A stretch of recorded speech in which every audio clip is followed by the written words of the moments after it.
We had a big influence in the last election. Seemed like a great Didn't thing matter. at the time. At the time, it felt great.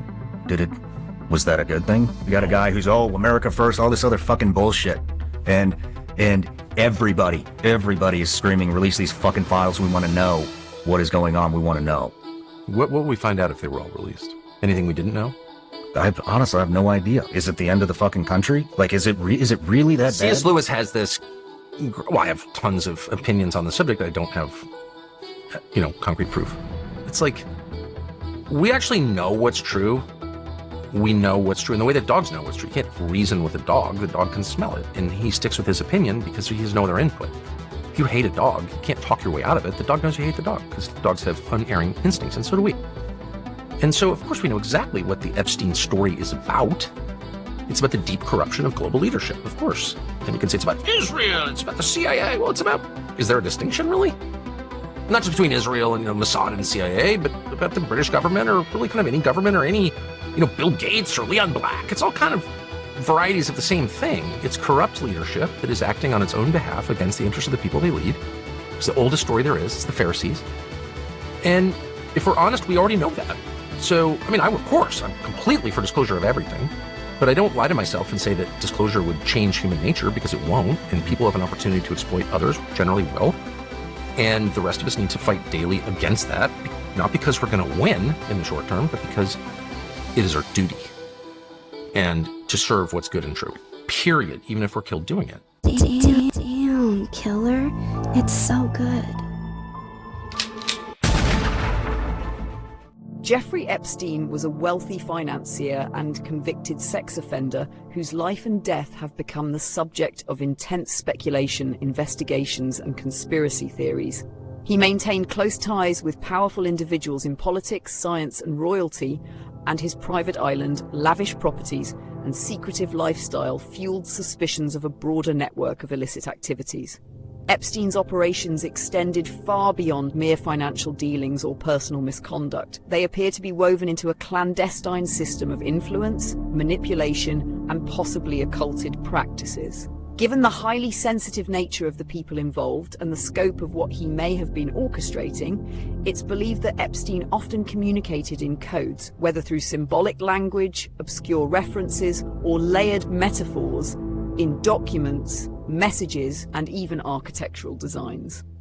These cryptic systems weren't just to avoid detection by law enforcement, but may also have served as ritualistic or initiatory layers for those involved, resembling esoteric traditions where knowledge is veiled and only accessible to the initiated. Deciphering these codes, therefore, is not simply an exercise in intelligence gathering, it is an act of spiritual archaeology. It potentially reveals patterns of secret rituals, perhaps of a sexual or sacrificial nature, and experimental operations, whether psychological, behavioral, or even pharmacological, conducted under the guise of elite privilege.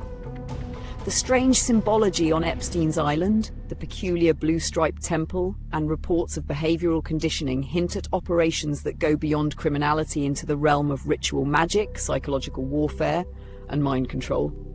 Epstein's so-called temple on Little St. James, when viewed alongside the red and white courtyard surrounding it, reveals a design that echoes the intricate patterns of a computer chip, an architectural matrix that seems to channel more than just physical movement. The symmetry, the rigid lines, and the structured grid evoke a sense of encoded function, as if the space was built to conduct energy, not electricity, but something more esoteric, something psychic. The blue and white striped facade nods to ancient civilizations, while the golden dome, since removed, invokes the sacred geometry of celestial consciousness. This was no random island feature. It was a deliberately crafted ritual space, potentially designed to gather, spiral, and direct subtle energies. If the dark rumors of sexual or sacrificial rites within this temple hold truth, then the structure's design takes on even more sinister meaning.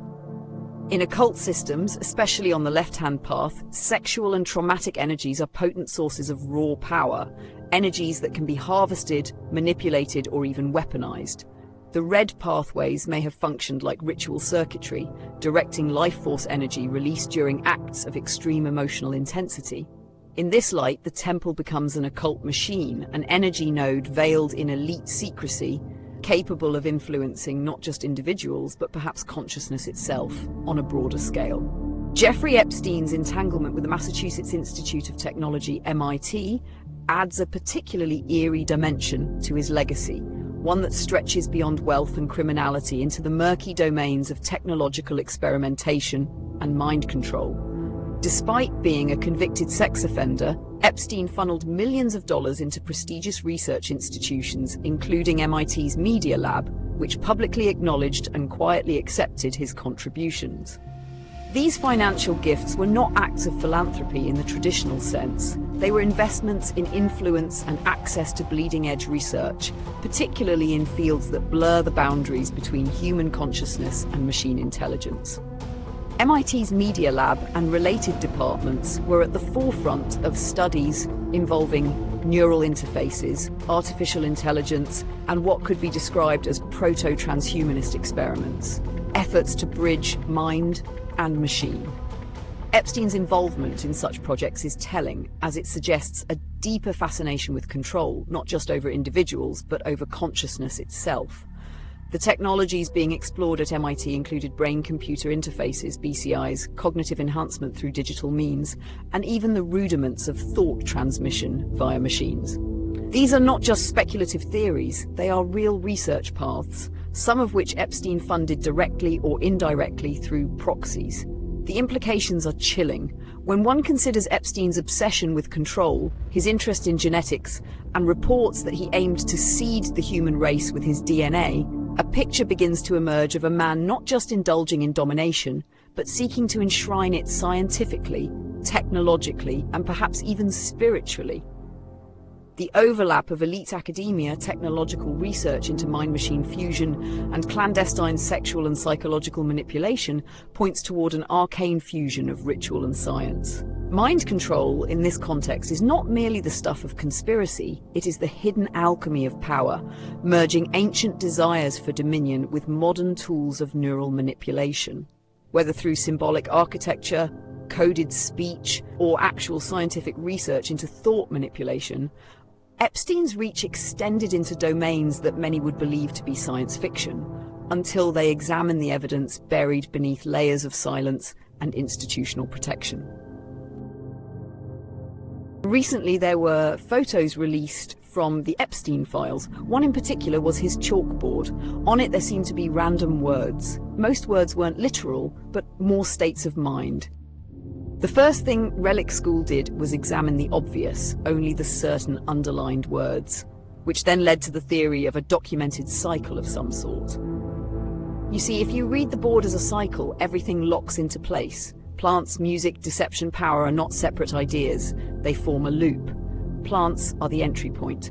They are not objects, but insertions, ideas, narratives, people, assumptions, quietly placed where they will take root.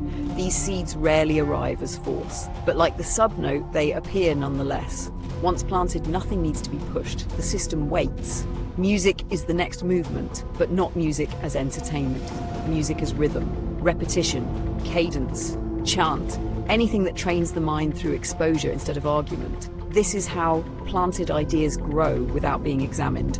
Rhythm bypasses analysis and works directly on attention and memory. Like the subnote says, something with a minor time and déjà vu, then dark brain. In this phase, ideas stop feeling foreign and begin to feel inevitable. From rhythm comes deception, not as a sudden lie, but as a smooth shift. The false and the true blur together because repetition erodes contrast. Contradictions are softened, gaps are ignored, and what was planted starts to feel self-evident. This is where illusion becomes functional reality. People don't need to be convinced anymore. They begin to defend the deception themselves because it now feels like their own thought. And again, like the subnote says, the only deception will be the mirror you face. Truth and trick occupy the same space, and most people stop trying to separate them. Deception feeds into power. Once people act on a constructed reality, power crystallizes. Decisions are made, systems shift, behavior changes, and influence becomes visible. This side note reads through fun, physics, intellectual, and political. That power then feeds back into the cycle, allowing more ideas or people to be planted, new rhythms to be introduced, deeper deceptions to be sustained. At this point, the system doesn't need a single controller. It runs on belief, habit, and momentum, all by itself and powered by the masses. The cycle on the board could also be more literal and in our faces than we think. In the music industry, a plant is rarely introduced as power. It arrives as discovery. A new artist seems to appear out of nowhere, framed as organic, authentic, grassroots. In reality, the planting happens quietly long before the public ever sees them. Early funding, strategic collaborations, algorithmic boosts, curated controversy, selective media coverage. The seed is placed in the soil before anyone is looking at the ground. Once planted, music becomes the engine. Songs repeat, hooks loop, lyrics enter memory through rhythm rather than argument. The idea isn't just the melody, it's the identity wrapped inside it. Values, attitudes, aesthetics, and behaviors travel along with the rhythm. Because music operates through repetition and emotional resonance, the planted artist bypasses skepticism. Listeners don't analyze, they absorb. The artist begins to feel more familiar, then inevitable. Deception doesn't arrive as an obvious lie, it shows up as narrative management. The backstory emphasizes struggle or authenticity, while infrastructure stays invisible. Success is framed as luck, talent, or destiny rather than coordination. Charts, awards, and social proof reinforce the illusion. At this stage, any challenge to the narrative feels like an attack, not a question. Fans defend it passionately because the music has already bonded the idea to their identity. Power is the final crystallization. The artist now shapes culture, language, fashion, and behavior. Platforms adjust around them. Media follows. Influence expands beyond music into politics, branding, and belief systems. What began as a planted seed now looks like authority earned naturally. That power then feeds back into the cycle, allowing labels, platforms, and gatekeepers to plant the next figures even more efficiently. The disturbing part isn't that this happens, it's how quietly it works. This is how realities are made without announcing themselves. This is not theory in the abstract. It is a diagram of influence operating in plain sight. RELLIK SKOOL exists to recognize the cycle, because once you can see the loop, it no longer runs invisibly through you. Join our class next time at RELLIK SKOOL as we dive deep into the infamous dentist chair photo. Yes, the one with the faces on the wall, staring back through the veil. Until then, fam, keep decoding the symbols, trust your inner vision, and never fall for the invisible deceptions they weave into the fabric of our minds. They're gonna be sorry they were ever born. Who? All of them. Swing low like a gold-plated crucifix. Holy heart, hang Christ on a Cuban link. Do it my way, do it my way. Blood in my veins, the Messiah is alive. You can hear it in my swing low like a gold-plated crucifix. Holy heart, hang Christ on a Cuban link. Do it my way, do it my way. Blood in my veins, the Messiah is alive. You can hear it in my. I've been carving with this marble stone, like Michelangelo, since I was like 10 years old. And I was almost at the end of my wits when I saw my truth unfold. I was 25 years old, had that quarter-century glow. Safe and sound, box in the home. What you gonna say to me now? Ace with the crown, I straight to the ground, cause I miss my life, aiming straight for the crown. The higher the climb is the greater the fall. Stiffer the drink is the deeper you sleep, and the more you put in is the more you withdraw, and the more things blur is the clearer I dream. Rely on me like the words of a saint, and nothing kill quicker than the burden of hate. The circle of time is the curve of your faith. It's pretty abstract, but I fuck with the shape. Loch Ness monster horns in a cave, flames of fury in the devil's face. And once you've conquered all that credulous race, the world ends cause you were forming its lake. Going safe and sound, fox in the hell. What you gonna say to me now? Ace with the crown, I straight to the ground, cause I miss my life, aiming straight for the crown. There's a formula to it. A very simple formula. Everybody's a suspect.